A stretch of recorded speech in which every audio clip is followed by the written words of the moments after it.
Bonjour tout le monde et bienvenue dans cette nouvelle vidéo. Aujourd'hui on parle d'un monument, JoJo's Bizarre Adventure. Très souvent mentionné comme le meilleur manga pour les gens qui l'ont lu, le meilleur animé pour les gens qui l'ont vu, mais un ovni incompréhensible pour ceux qui l'ont ni lu ni vu. Aujourd'hui on n'est pas sur un résumé de l'œuvre, à part vite fait dans l'intro comme d'habitude. Non, cette vidéo s'adresse surtout aux gens qui ont vu ou lu JoJo's Bizarre Adventure. Un peu comme dans ma vidéo sur Clair Obscur, je vais vous parler en vrac de tout ce qui fait que j'adore JoJo's Bizarre Adventure. Donc si vous connaissez pas, je vous conseille d'aller voir d'autres vidéos sur la chaîne, parce que au mieux vous comprendrez rien, au pire vous allez être spoilé. Parce que oui, je vais spoil. Alors je vais essayer de faire quand même le moins de spoil majeur possible, et quand vraiment ce sera nécessaire, il y aura des avertissements avant. De même, il y aura des avertissements quand je vais spoil les parties 7, 8 et 9, car n'étant pas encore adapté en animé, beaucoup plus de gens n'ont pas lu ces parties-là. Mais voilà, à part ça, je vais quand même spoil des choses, donc si vous voulez vraiment rien savoir, ne regardez pas cette vidéo. Et je pense que c'est mieux de ne rien savoir, moi c'est comme ça que j'ai découvert l'œuvre. Enfin, je sais quand même quelques trucs, mais je pense que JoJo, c'est mieux de ne rien savoir, à part le fait que le début est un peu compliqué, il faut continuer, il faut s'accrocher. Ça vaut vraiment le coup, je sais qu'on dit ça pour beaucoup de séries, mais je pense que ça a jamais été autant vrai. Enfin bref, voilà, je pense que j'ai tout dit, on va commencer par les trucs relous, mais avant ça, générique.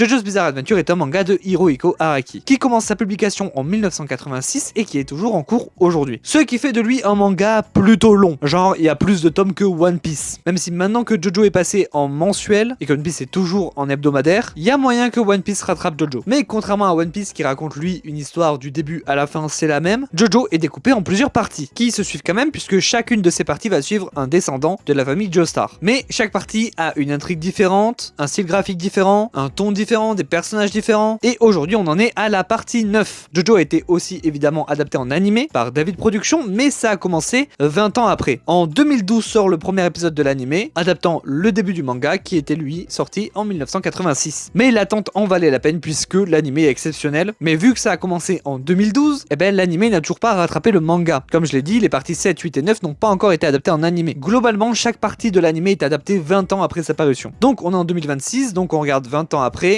La partie qui a commencé donc en 2005, c'est Steel Ball Run, la partie 7 qui a commencé à être adaptée en animé en mars. Bon, à l'heure où je tourne la vidéo, il y a eu le premier épisode, il n'y a toujours pas l'épisode 2, donc je sais pas à l'heure où sortira cette vidéo, mais j'espère qu'on aura eu la suite. En tout cas, la partie 7 est réputée comme la meilleure, et pour l'instant, ce premier épisode lui rend bien justice. Bref, voilà pour le concept, maintenant parlons de ce qui est intéressant dans JoJo. Alors, il y a tellement de choses que j'ai des gros sujets et des plus petits sujets, donc on va alterner un petit peu gros sujet, petit sujet, et donc on va commencer à spoil, donc vraiment, si vous voulez rien savoir, quittez la vidéo maintenant. JoJo est un manga qui a une particularité qu'on voit rarement dans les mangas. Bien qu'il y ait beaucoup de moments de joie et d'humour, il y a aussi énormément de moments tragiques. Jusqu'à là, plutôt normal dans le monde du manga. Mais Araki n'hésite pas à tuer ses personnages principaux. Je vais pas spoiler là qui meurt dans JoJo, mais globalement il n'y a pas du tout de plot armor. N'importe qui peut mourir. D'ailleurs c'est un truc que j'aime beaucoup dans JoJo, cette espèce de destinée, aussi appelée gravité notamment dans la partie 6. C'est quelque chose qu'il y a dans toutes les parties de JoJo, et c'est quelque chose d'assez spirituel en fait, parce qu'il n'y a pas vraiment d'explication scientifique à ça. Le fait que les manieurs de stands s'attirent entre eux, le fait que les stands soient très liés à la mentalité de la personne qu'ils manient, les personnes qui vont se retrouver au moment, au bon endroit, de par une sorte de destinée du coup, mais aussi des personnes reliées par quelque chose d'invisible. Je pense notamment à la famille Joestar et la famille Zeppeli, qui sur plusieurs générations et dans plusieurs univers sont reliés, ou encore Dio et la famille Joestar qui, pareil, mais dans un sens beaucoup plus chaotique. Il y a vraiment une sorte de destinée, de fatalité dans JoJo, mais qui est super bien écrite. Dans JoJo, les personnages se battent avec des stands. Pour la plupart des parties, parce qu'il y a aussi l'onde et le spin, mais là on va pas s'intéresser à ça, parce que c'est beaucoup plus classique comme système de combat, bien que dans la partie 2, ils utilisent l'onde de manière différente chacun, un peu comme si c'était des stands finalement. Mais les stands, du coup, comme je l'ai dit, c'est la personnification de l'esprit du combattant, ce qui veut dire qu'ils reflètent la mentalité de l'utilisateur. Et donc, ils sont tous différents, déjà dans le design, mais aussi au niveau des pouvoirs. Il y en a certains, c'est très classique, je tape vite, je tape fort, je tire des choses, voilà, c'est très classique. Et d'autres, il y a toujours des débats 20 ans après pour savoir comment marche vraiment le stand. En fait, de loin, quand on n'a pas encore commencé JoJo et qu'on connaît vite fait le principe des stands, ça paraît être un système assez classique. Chacun a un pouvoir différent qui se matérialise avec une sorte d'entité. Finalement, c'est un peu des Pokémon. Mais en fait, une fois que tu as lu ou que tu as vu JoJo, tu te rends compte que c'est pas si simple que ça. Déjà, c'est un peu le premier système de ce genre. Donc en fait, c'est Araki qui a inspiré avec ce système de combat toutes les générations d'après. Les fruits du démon, le nen d'un Hunter x Hunter, c'est inspiré des stands. Mais ensuite, les stands étant inspirés de la mentalité du combattant, ils reflètent toujours quelque chose chose sur son utilisateur. Comme je l'ai dit, au niveau du pouvoir. Un personnage qui aura beaucoup d'empathie aura un stand qui pourra soigner les gens par exemple. Sauf que là mon exemple est assez simple. En fait ça va bien plus loin que ça, c'est bien plus recherché que ça. Et surtout ça s'arrête pas là, ça va aussi dans le nom des stands. Les noms de stands, c'est très connu, à partir de la partie 4 en tout cas, parce que la partie 3 c'est un peu plus différent. La partie 3, les noms viennent de cartes de tarot, mais à partir de la partie 4, c'est des noms de musique, de groupes de musique et d'albums de musique. Et ces musiques, bien que c'est juste ce que écoutait Araki pendant qu'il dessinait en fait, c'est pas non plus pris au hasard. Ça a toujours un rapport avec le pouvoir du stand et la mentalité du manieur de stand. Ça raconte quelque chose en plus. Sinon, j'aime beaucoup le côté slice of life qu'ont les parties 4 et 8. Surtout la partie 4, mais un peu la partie 8. Le fait que ça soit pas une grande épopée, un grand road trip à travers plusieurs pays. Non, on est juste dans une ville où il y a beaucoup de manières de stand, donc forcément ça crée des situations. Il n'y a pas vraiment de grands méchants ou de grandes quêtes. Du coup, il y a un côté plus léger, plus vivant dans les relations entre les personnages. Même si à chaque fois il y a aussi un côté très sombre, notamment avec l'antagoniste principal de la partie, parce qu'il y en a toujours un quand même. Mais il arrive un peu plus tard dans ce genre de partie. Et c'est notamment dans cette fameuse partie 4 qu'apparaît un de mes personnages préférés, évidemment, Rohan. Un dessinateur de manga qui a un stand exceptionnel qui lui permet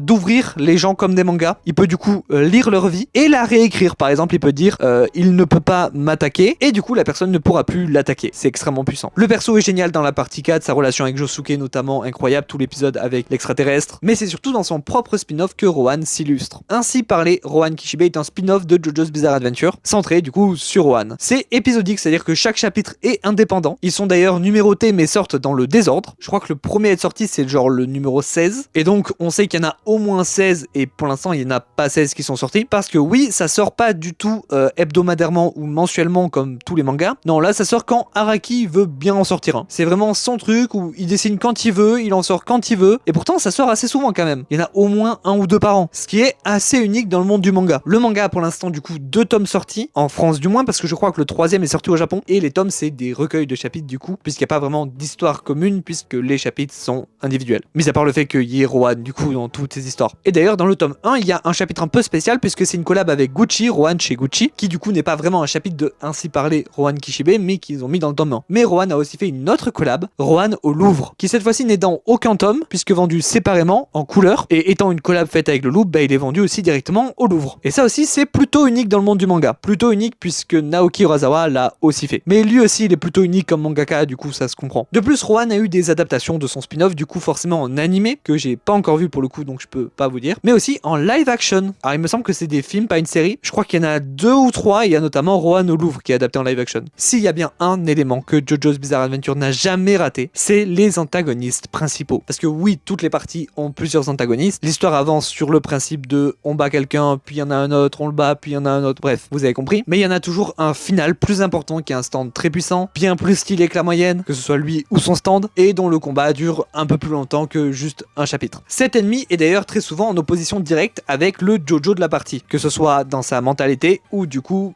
fatalement dans son stand. Et comme je l'ai dit, chez les antagonistes principaux, il y a 0 flop. Donc là on va très vite les voir tous un par un. Donc s'il y a une partie que vous avez pas lue et que vous voulez pas vous spoil l'antagoniste, vous pouvez skip dès que je vais mentionner la partie. Dans la première partie, l'antagoniste principal c'est Dio. Mais dans cette première partie, il est pas super intéressant. En fait, son opposition avec Jonathan marche super bien. Et c'est vraiment la base de tout ce que va être Jojo par la suite. On va pas se mentir, c'est pas vraiment le plus intéressant. Mais il y a quand même le côté humanité contre non-humanité. Dio est prêt à sacrifier son humanité pour contrôler le monde. Et Jonathan est prêt à tout sacrifier pour empêcher Dio de contrôler le monde. Ça, c'est vraiment super intéressant. C'est pour ça que la fin de la partie, c'est le meilleur truc de la partie. Et surtout, ce duel humanité contre non-humanité va revenir tout le long du manga. Genre vraiment dans toutes les parties, à part la partie 9, je crois, pour l'instant. Mais vu qu'on en est qu'au début, c'est normal. Dans la partie 2, les ennemis, ce sont les Pillarmen, les hommes du pilier. Enfin, surtout Wamou et Kars, hein, ici d'ici, il est pas... Non, on s'en fout. Et Santana encore plus, puisque je l'avais encore oublié. Alors déjà, c'est super intéressant, parce que c'est eux qui ont fait le masque en pierre que Dio utilise dans la partie 1. Ils sont surpuissants, hein, là où Dio était sensible à l'onde. Eux le sont carrément moins, va falloir s'entraîner beaucoup plus. Mais surtout, Wamou, le premier,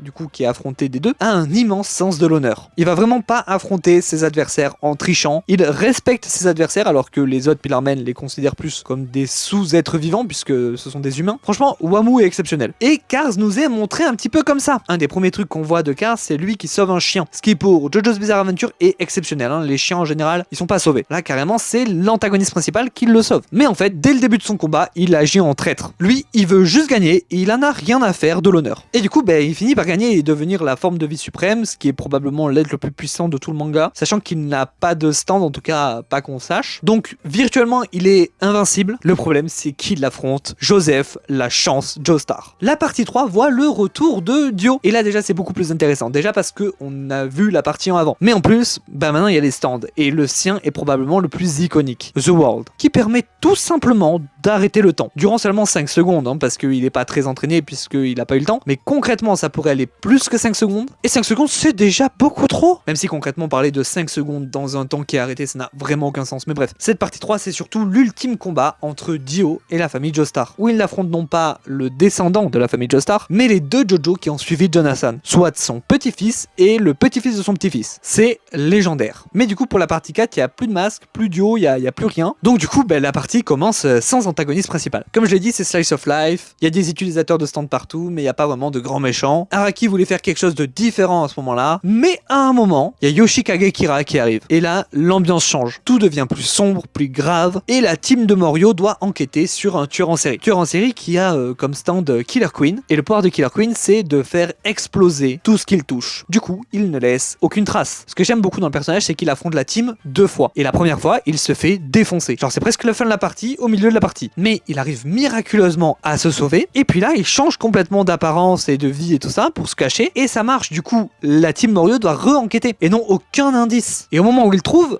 il le trouve pas vraiment puisque il a un nouveau pouvoir, Bite the Dust, qui lui permet tout simplement que quand quelqu'un découvre sa réelle identité, Killer Queen explose la timeline et revient quelques heures en arrière, tuant évidemment la personne qui a découvert son identité. C'est tout simplement Groundhog Day, mais version hardcore. Et un des pouvoirs les plus cheatés du manga, mais en même temps, les antagonistes principaux ont tous des pouvoirs ultra cheatés. La partie 5, c'est un énorme spoiler. Donc c'est vraiment, si vous n'avez pas vu la partie 5, skippez. Parce qu'en fait, dès le début de la partie, on sait que l'antagoniste principal sera le boss de la mafia, puisque le but de Giorno c'est de faire tomber le boss, mais tout le principe c'est de trouver l'identité de ce boss, puisque personne ne la connaît. Donc là je vais le dire, donc vraiment quittez. Vous êtes prévenus. Hein. Donc cet antagoniste principal a une particularité, c'est qu'il a 2 personnalités. Doppio qui utilise le stand ou le pouvoir du stand, on sait pas trop, Epitaph, qui lui permet de voir quelques secondes dans le futur. Mais Doppio n'a pas du tout l'idée qu'il est le boss. Le vrai boss c'est Diavolo. Et Diavolo lui il a King Crimson, qui lui permet de skip quelques secondes pour aller directement au résultat. Ce qui est extrêmement cheaté, vous me l'accorderez encore une fois. J'adore vraiment ce perso, mais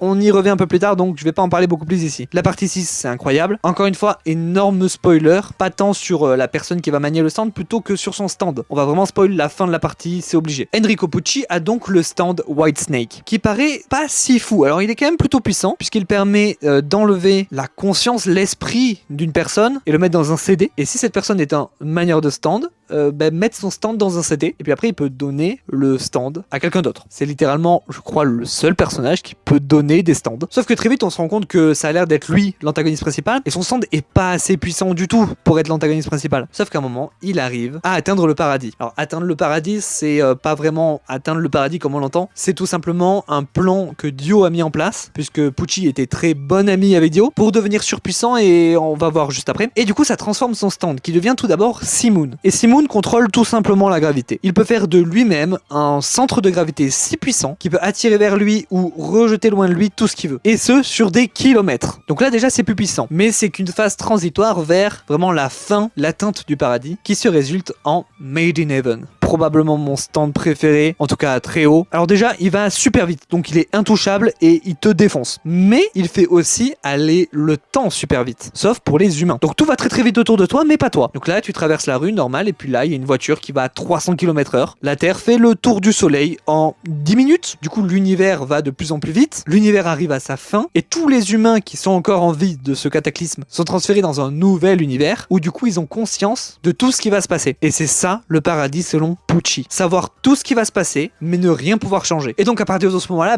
il est imbattable quoi. Puisque tu ne peux pas changer ce que tu as fait dans le premier univers, tu peux pas l'attaquer. Sauf si lui-même fait une erreur, puisque c'est le seul à pouvoir changer ses actions, puisqu'il n'est pas affecté puisque c'est son stand. Et donc finalement il est battu, et l'univers est reset une nouvelle fois. Et la seule différence qu'il y a avec le premier univers, c'est que Pucci n'a jamais existé. Et cette fin est incroyable pour la dernière partie de Jojo, avant la partie 7. Attention, on va maintenant s'attaquer aux parties 7, 8 et 9. Veuillez quitter cette cette vidéo tout de suite si vous n'avez pas lu le manga. Ce serait vraiment dommage de se faire spoil les antagonistes principaux et leur stand, surtout la partie 7 vu que c'est en cours d'adaptation. Donc la partie 7, l'antagoniste c'est le président des États-Unis d'Amérique. Rien que ça. Funny Valentine, un être ignoble qui représente super bien les États-Unis, notamment de par son pouvoir, Dirty Deeds Done Dirt Cheap, autrement appelé D4C, qui permet d'accéder à des univers parallèles. Donc quand il est trop blessé, il passe dans un autre univers et le Funny Valentine de l'autre univers vient dans le nôtre. Et donc il est concrètement guéri. Et tout ça pour continuer son objectif de rassembler toutes les parties du corps du Christ pour accéder à un nouveau pouvoir, D4C Love Train. Et là c'est très simple, toute attaque dirigée contre lui est redirigée à un endroit aléatoire sur la planète. Et lui, il veut se servir de ce pouvoir pour annihiler toute attaque contre les États-Unis en renvoyant tout sur les autres pays globalement. Donc une bien terrible personne. On rappelle que ça c'est sorti dans les années 2000, donc ça critiquait les États-Unis des années 2000. Triste de voir que l'anime qui sort cette année est toujours autant d'actualité. Dans la partie 8, Jojo Lion, l'antagoniste principal c'est Toru qui apparaît vraiment à la toute fin et qui a un de mes stands préférés, Wonder of You. Son pouvoir est incroyable. Toute personne qui cherche à découvrir qui il est, à se rapprocher de lui, à enquêter sur lui, se retrouvera avec l'univers entier contre lui. En gros, si tu t'approches de lui, c'est genre la loi de Murphy, mais genre vraiment. Et plus tu te rapproches, plus tu découvres qui il est, plus c'est violent, plus c'est des voitures qui vont s'écraser sur toi, des satellites qui vont te tomber dessus, et puis le design du stand est aussi incroyable. Parce que oui, j'ai pas beaucoup parlé du design des stands des protagonistes principaux, mais ils sont tous incroyables étant donné que voilà, c'est parmi les stands les plus importants. Évidemment, Araki n'a pas écrit que JoJo's Bizarre Adventure comme manga. Donc parlons un peu de ses autres œuvres qui sont pour la plupart dans un coffret en français. Il fait partie des rares mangaka où on a pratiquement tout traduit en français. Donc tout d'abord en 1978 il sort The Bottle. Donc c'est un one shot, il a fait ça pour un concours pour le Shonen Jump et aujourd'hui il est complètement introuvable en français et je crois même en japonais. Donc en fait son histoire commence vraiment en 1980 avec Poker Armée. Là aussi c'est un one shot.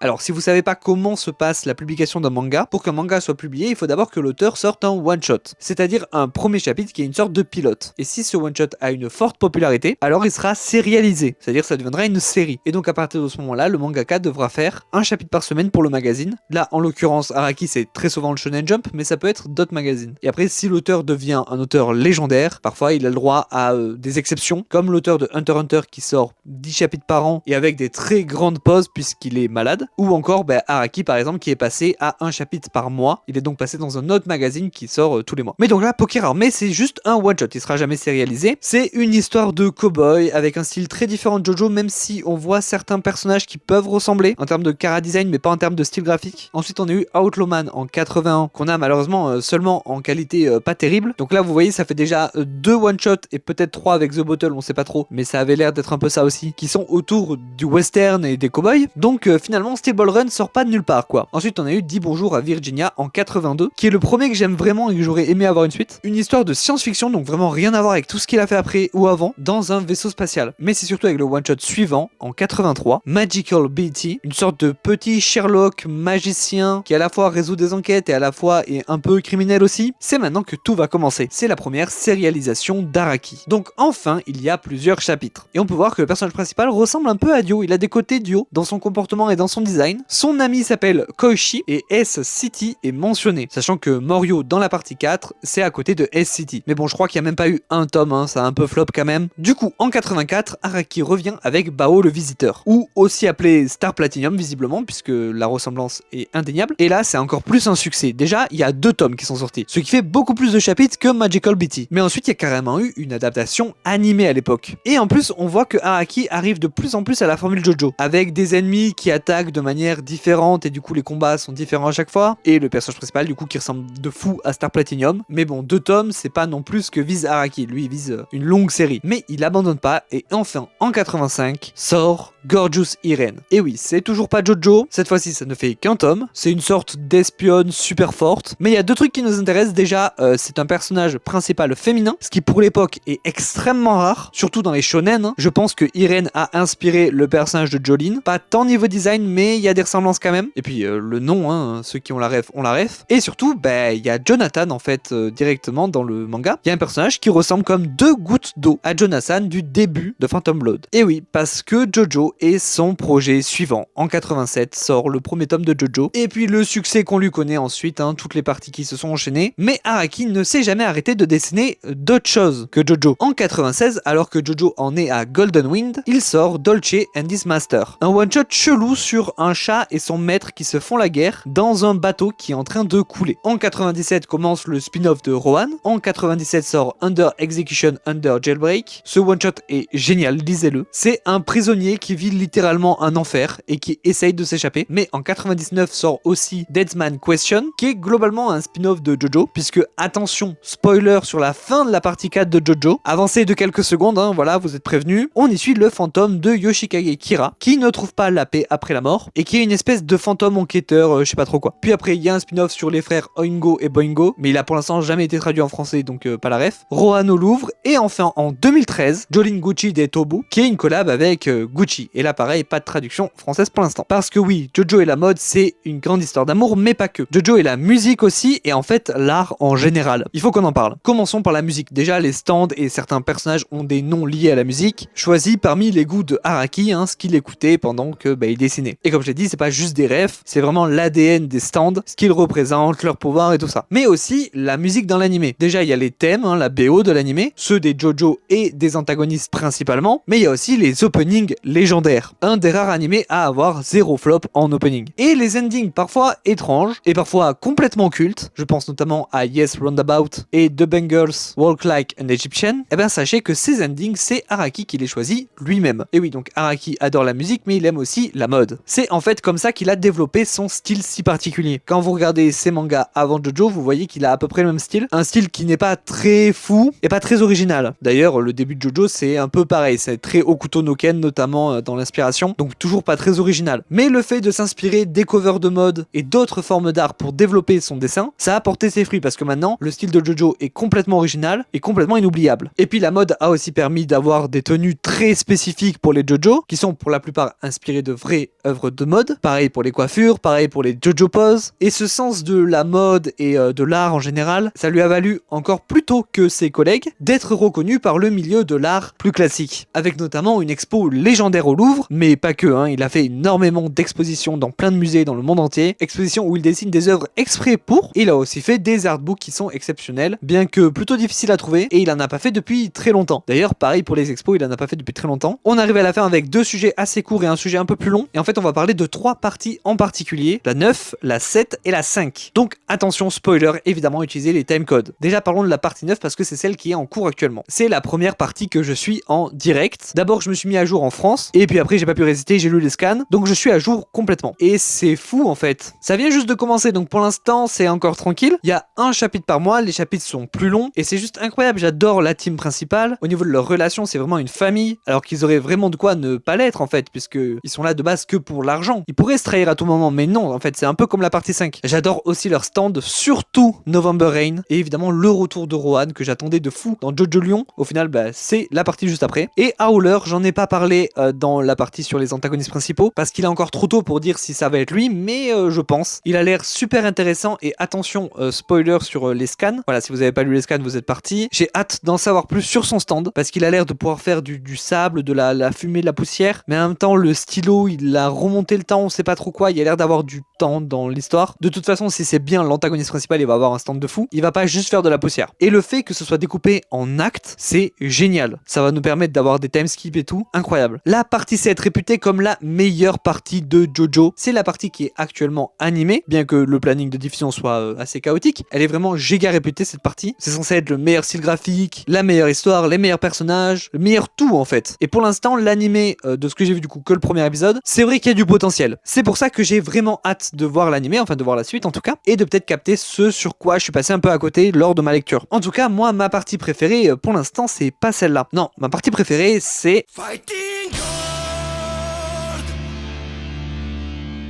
Attention, je vais spoiler la partie 5 de JoJo's Bizarre Adventure, qui est pour moi la meilleure et vraiment celle qu'il ne faut pas spoiler, vu sur quoi se porte l'intrigue, ce serait vraiment dommage. Donc vraiment, dernier avertissement, quittez la vidéo pour ne pas vous faire spoil. Donc, Golden Wind ou Vento Aureo, j'ai vraiment beaucoup à dire. Déjà, la partie se passe en Italie, ce qui change un peu du Japon et des États-Unis qu'on a très souvent. Ensuite, il y a ce côté mafia, la passione. Giorno l'a rejoint pour la démanteler et arrêter le boss, puisque globalement, il est contre la drogue. Bon, du coup, il rejoint la team Bucciarati, et ensemble, ils vont vont se retrouver à devoir protéger la fille du boss. Et oui, parce que vu que le boss, personne ne sait qui c'est, bah sa fille c'est le meilleur moyen de l'atteindre. Donc Giorno, ça l'arrange, sauf que la Squadra, une équipe d'assassins de la passionnée, veut capturer cette fille pour aller tuer le boss. Ils décident de se rebeller contre la passionnée, puisque 2 de leurs membres ont été tués des ordres du boss. La team Bucciarati bat donc un à un les membres de la Squadra, sauf que finalement le boss veut aussi tuer sa fille, puisqu'en fait c'est la seule preuve de son existence et de son identité, donc c'est dangereux pour lui. Donc la team Bucciarati se rebelle à leur tour, sauf Fugo, et c'est la sauce globalement. Alors pourquoi je vous ai raconté cette histoire alors que théoriquement vous le savez déjà? En fait c'est super important pour ce que j'aime dans cette partie. Je trouve que tous les persos sont incroyables. Que ce soit la team Bucciarati avec par exemple Narancia et son Aerosmith, clairement trop jeune pour ses conneries. Abakio et son Moody Blues, qui est probablement mon préféré de la team. Fugo et son stand Purple Haze si puissant que Araki a dû le virer de la team. En fait de base il voulait que Fugo trahisse la team, mais à ce moment-là Araki était pas super bien, donc il a préféré juste virer Fugo. Ce qui a donné cette scène incroyable où c'est le seul à ne pas trahir le boss, mais à trahir ses amis. Mista et Sex Pistols, son stand, c'est la caution comique de la team, dans une partie qui est beaucoup moins drôle et légère que les autres. Trish, du coup, la fille du boss qui de base est juste une princesse à protéger, elle finit par devenir une vraie membre de la team, elle développe même son propre stand Spice Girl, et enfin Bucciarati, mon vrai préféré de la team, désolé Abakio, avec Sticky Finger qui est incroyable comme pouvoir, et qui a un arc super intéressant dans cette partie, avec ce final exceptionnel. Mais aussi dans cette partie, il y a les antagonistes qui sont super intéressants, parce que d'habitude, à part le boss final, c'est beaucoup de gens random, on s'en fout un peu, et parfois on les retient surtout parce que certains ont un stand un peu cool, mais par exemple, qui se souvient de The Sun? Voilà, personne, c'est normal. Mais là, c'est super intéressant parce qu'en fait, ils sont tous déjà de la passionnée, donc cette mafia, et ils ont une vraie raison d'attaquer la team Bucciarati. Dans toute la première partie où ils doivent protéger Trish, c'est la Squadra qui veulent attaquer Trish, et c'est vraiment génial parce que du coup, les antagonistes de cette première partie ont exactement le même objectif qu'auront nos héros dans la suite. Une fois avoir battu l'entièreté de la Squadra, ils se rendront compte qu'ils avaient raison et continueront leur combat. Alors dans la Squadra, il y a des persos plus ou moins stylés. Par contre, leur boss est incroyable. Un de mes persos préférés ever de JoJo. Il s'appelle Risotto. Et oui, même avec un nom comme ça, on peut être un des persos les plus stylés du manga. Charismatique de fou, aura au max. Son stand, c'est Metallica. Il contrôle le métal qui est présent partout en fait. Et vraiment, Risotto, c'est une sorte de Bucciarati qui a échoué. Et là, si vous êtes italien, ça n'a aucun sens cette phrase, puisque le risotto, c'est du risotto. Et Bucciarati, c'est des petits biscuits italiens. Mais bref, c'est super intéressant comme développement. Surtout que le combat final de Risotto contre le boss finalement, même s'il sait pas que c'est le boss à ce moment-là, c'est ce qui a permis de gagner assez de temps pour que la team Bucciarati découvre l'identité du boss. Cet épisode, ce passage de flambeau, c'est incroyable. Et enfin, le retour de Polnareff, incroyable. C'était mon perso préféré de la partie 3. Et Silver Chariot Requiem est juste exceptionnel. Le fait qu'il marche juste, il attaque pas, il fait rien du tout que marcher. Vers où? On ne sait pas. J'aime à penser que c'est vers Jotaro, mais même s'il fait rien, c'est quand même un des stands les plus puissants du verse. D'ailleurs, dans cette vidéo, j'ai énormément dit, c'est un des stands les plus puissants pour parler de beaucoup de stands. Vous vous dites peut-être que du coup, tous les stands sont super cheatés, mais non, c'est juste que je ne parle que des stands intéressants. Il y a beaucoup de stands OSEF et un peu nuls. Bref, du coup, comme dans toutes les parties de JoJo, il y a énormément de morts. En fait, j'irais peut-être plus que d'habitude. Elles sont toutes déchirantes, et surtout, elles sont toutes causées par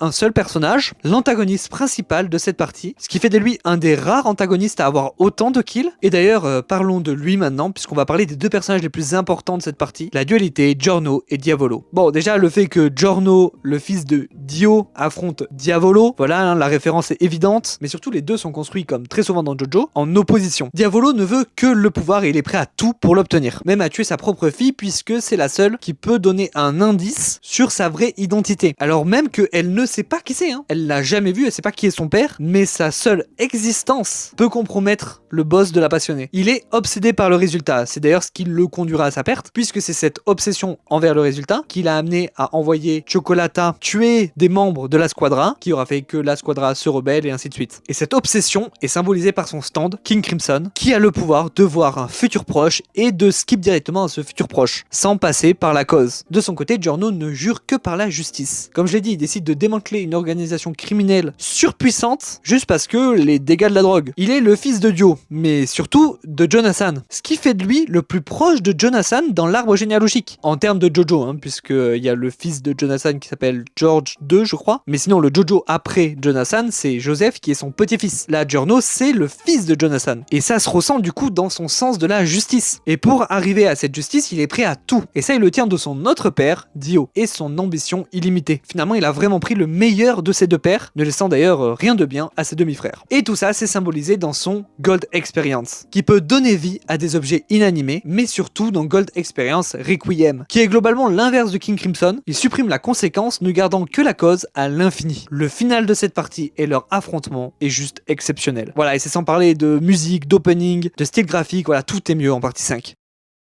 Voilà, la vidéo est maintenant terminée, vous savez pourquoi j'aime autant JoJo's Bizarre Adventure. C'est une œuvre tellement incroyable, il fallait que j'en parle et je pense que j'en parlerai une autre fois sur cette chaîne. J'ai lu des mangas, hein, des chefs-d'œuvre, mais celui-là, c'est un autre level. Il y a vraiment tout dans JoJo, humour, drame, épique, graphiquement exceptionnel. La partie 9 d'ailleurs qui aborde des thèmes qui ont jamais été abordés, enfin très peu, dans JoJo auparavant. Franchement voilà, je pense que vous avez compris pourquoi j'aime autant cette œuvre. Je vais essayer de faire ça maintenant, surtout d'ailleurs sur cette chaîne, une vidéo sur une œuvre où je vous parle en vrac, des trucs pourquoi j'aime cette œuvre. En tout cas, n'hésitez pas à vous abonner, liker, partager, commenter, voilà, tout ça, ça aide beaucoup la chaîne, merci. Et moi je vous dis à dans un mois pour une prochaine vidéo, ciao.